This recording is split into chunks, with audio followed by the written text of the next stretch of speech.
This is Manhattan, business center of New York City and heart of the city's life.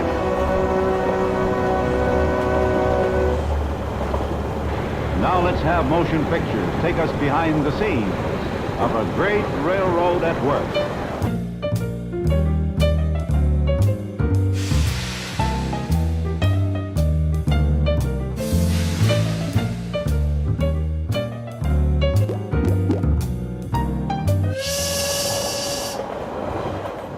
History of the Highline, starting in the 1840s, a bunch of business people in New York came together and planned a railroad.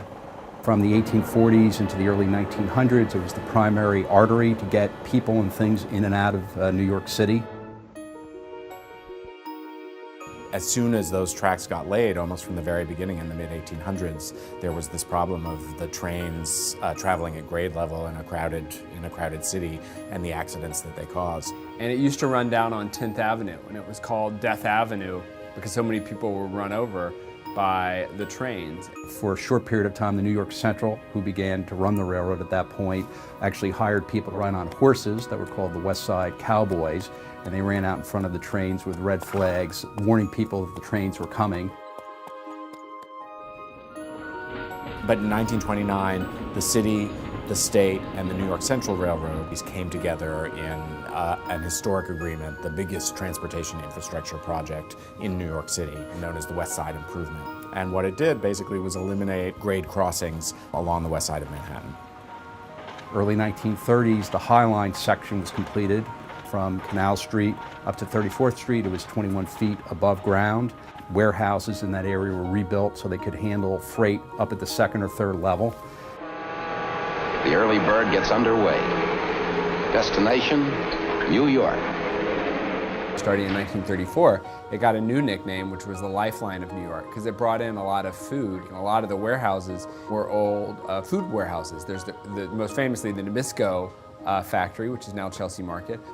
After World War II, as manufacturing left New York City, the need for heavy freight rail really began to diminish.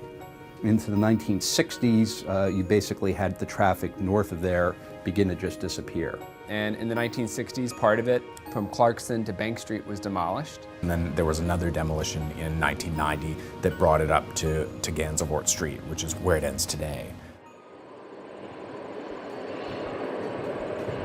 Well, CSX and its predecessors date back to 1827, and we're stewards of a marvelous infrastructure that goes through thousands of communities in the eastern United States. We're primarily a freight railroad, of course. That's our bread and butter. Well, we acquired the property as part of our acquisition of Conrail, and having almost 1.5 miles of property through Lower Manhattan is highly unusual. There's nothing else like it. When we first came to see the Highline in its aging quality, we realized that this was a property no longer used for rail operations and that we had to find some use for the property into the future. The Highline had some issues. It was a subject of ongoing lawsuits. It had some deterioration that was being pointed out by building inspectors and others. So the first strategy, immediately after Conrail was acquired, the push was to demolish it. We didn't necessarily think that was a great thing, but that seemed to be what the city wanted and all the interests wanted. One of the first things that CSX did was commission a study on what to do about the Highline from the Regional Plan Association. We listened to others who had ideas on how this property might be utilized, everything from a horizontal parking lot to a rolling billboard. One of the possible solutions that came out of that report was rail banking. Well, rail banking is the idea that when lines of railroad become no longer useful for freight usage, interested parties and communities, governmental agencies, can work out a consensual arrangement with the freight railroad to reuse the right-of-way for trail and other park-like purposes. I live in the West Village and always seen the Highline, but really didn't give it that much thought. And then I read an article in the New York Times that it was going to be demolished. So in that newspaper article, CSX mentioned the openness to the idea of doing some kind of park proposal on the Highline. I went to my first community board meeting where I heard CSX was presenting a study that they had commissioned from the RPA about different uses. I sat next to Robert, coincidentally, and the discussion about the Highline began. CSX basically said they were looking at all different kinds of options, but most people in the room either didn't care at all or really wanted to tear it down. Then we began to look at how could you build an organization with a mission of preserving the structure and figuring out an exciting way to reuse it. We realized we were the only two people really interested in it. So we exchanged business cards, and that's how we started Friends of the Highline. We went and approached CSX about the idea. It was really through the Friends, the Highline, who got the ball going on this and started to create the drama and the enthusiasm for this public park. One of the single most important things that happened to save the Highline in the very early days was when CSX made it possible for Joel Sternfeld's project to photograph the Highline. They basically made it possible for the world to see what was on top of the Highline.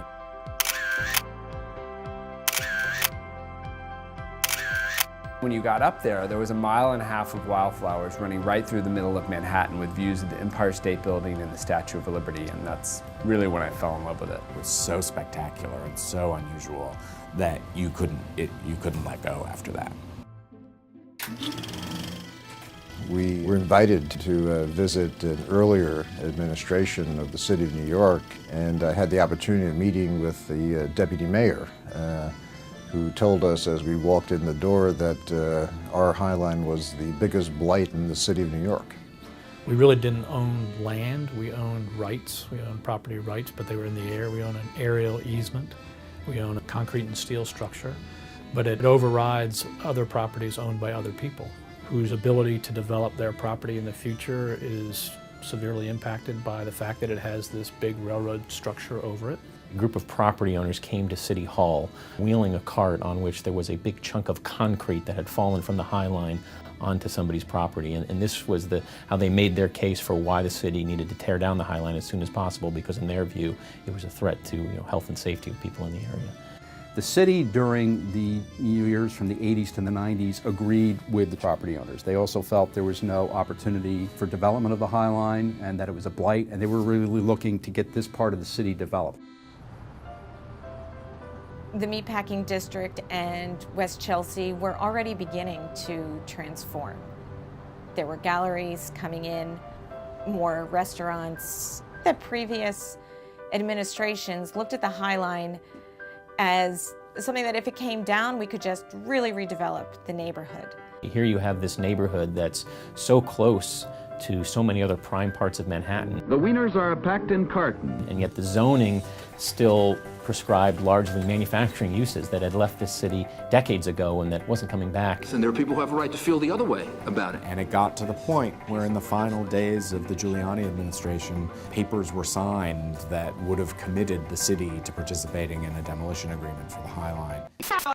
The public wants There was a real turning point in the city's policy towards the Highline in the sort of 2001, 2002 timeframe, and it's really attributable to one simple reason, a change in mayoral administration. The Highline's a good idea. We don't have anything like it in this city. The Bloomberg administration understood the visions that the Friends had for the reuse of the line, as well as our desires for the use of the line as a public park. Coincident with the redevelopment of the Highline, there was a city policy to encourage the redevelopment of the entire neighborhood, and that required a rezoning.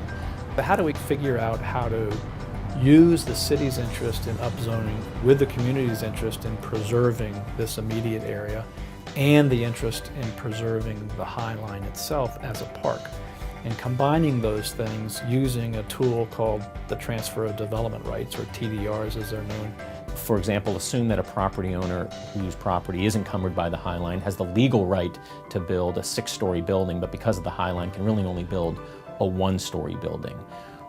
We created the right for the adjacent property owner to theoretically build a 10-story building, but only gave them the air rights to enable them to build a 5-story building.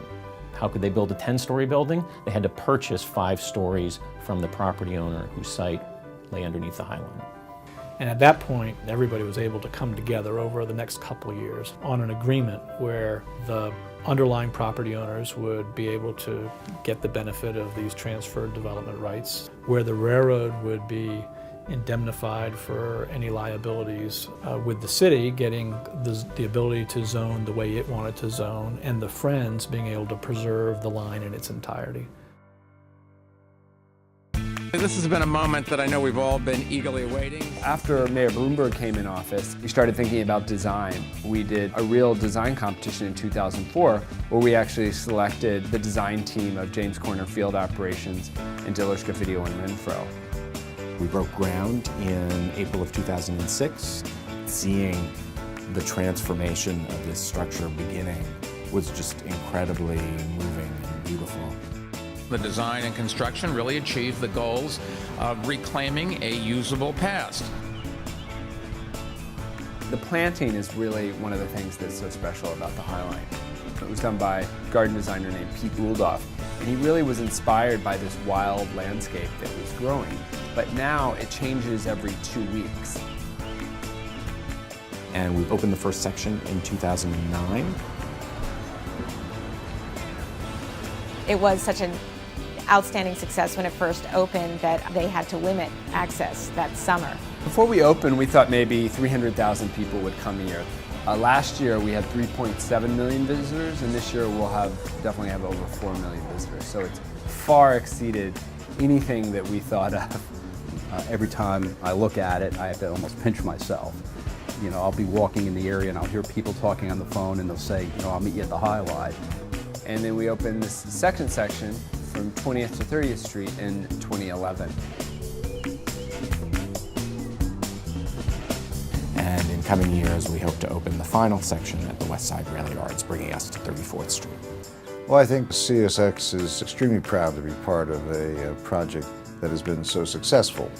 It has become an enormous icon of New York City now, and it's a place that people come from all over the world to see it. And that I think everybody who worked on the project, whether at Friends of the Highline, at CSX, or at the city, we're all grateful for having played a part in something that's really going to have a lasting impact here in New York. Everyone loves trains, and people always love that sense of the journey and the idea of looking out the window and watching a changing landscape. The Highline, I think, evokes and preserves that. You know, Steve and Pete probably had the best understanding of how truly difficult and unlikely this would be, and yet they were willing to work with us and, you know, give us that opening that helped make it all happen.